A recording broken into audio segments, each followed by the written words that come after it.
Hello friends, आप सभी का वेलकम है हमारे यूट्यूब चैनल में। फ्रेंड्स, आज के इस वीडियो में हम बात करने वाले हैं जीएनएम कोर्स के बारे में। हम आपको इस कोर्स के बारे में पूरी जानकारी देने वाले हैं कि ये कोर्स किस तरह का कोर्स है, इसके अंदर आपको क्या स्किल्स दिया जाता है, इस कोर्स का फ़ीस क्या होता है, इस कोर्स को करने के बाद आपको जॉब कैसे मिलता है और उस जॉब में आपको सैलरी कितनी तक मिलती है।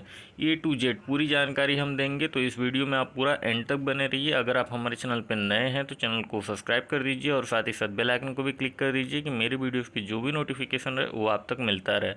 तो चलिए शुरू करते हैं। तो सबसे फर्स्ट हम बात कर लेते हैं कि क्या है जीएनएम कोर्स। तो जीएनएम का जो फुल फॉर्म होता है वो जर्नल नर्सिंग और मिडवाइफरी होता है। इस कोर्स को वह छात्र करते हैं जो छात्र अपना मेडिकल सेक्टर में कैरियर बनाना चाहते हैं, वह छात्र इस कोर्स को कर सकते हैं।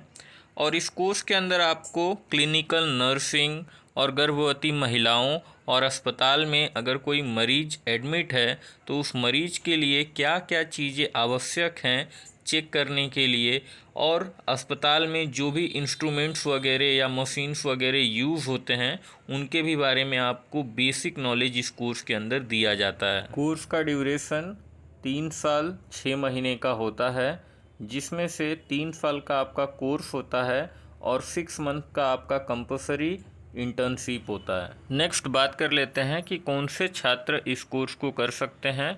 तो वह छात्र इस कोर्स को कर सकते हैं जो 12वीं क्लास पास हैं।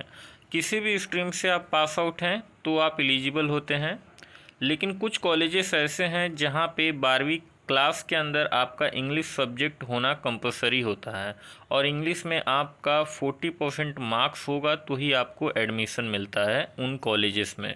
और कुछ ऐसे भी कॉलेजेस हैं जिनके अंदर एज लिमिट भी देखा जाता है, मिनिमम आपका एज लिमिट 17 ईयर्स होना चाहिए, तो आप इस कोर्स को उस कॉलेज से कर सकते हैं। जीएनएम कोर्स में एडमिशन कैसे ले, तो आप दोनों ही तरीके से एडमिशन ले सकते हैं। कुछ कॉलेजेस में डायरेक्ट एडमिशन भी होता है, आपके केवल 12th स्टैंडर्ड का मार्क्स देखा जाएगा और आपको एडमिशन दे दिया जाता है।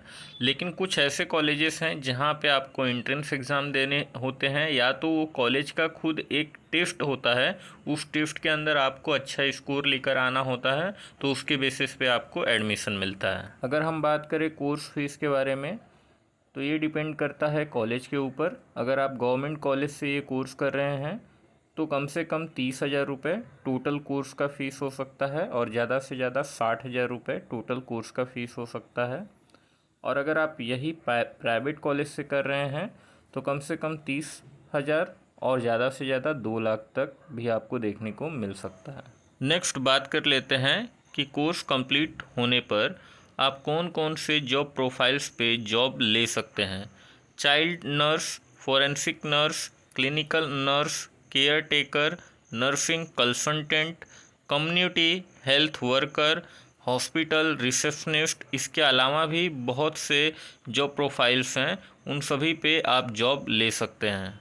आपको सैलरी कितनी तक मिल जाती है इन सभी प्रोफाइल्स पे, तो आपको शुरुआती तौर पे जो सैलरी है वो 25,000 पर मंथ देखने को मिल जाता है। और अगर आपके पास और अच्छा स्किल्स वगैरह हैं तो आपको इसमें और भी अच्छा सैलरी देखने को मिलता है। और जिस तरीके से आपका एक्सपीरियंस बढ़ता है उसी तरीके से आपकी सैलरी भी बढ़ती है।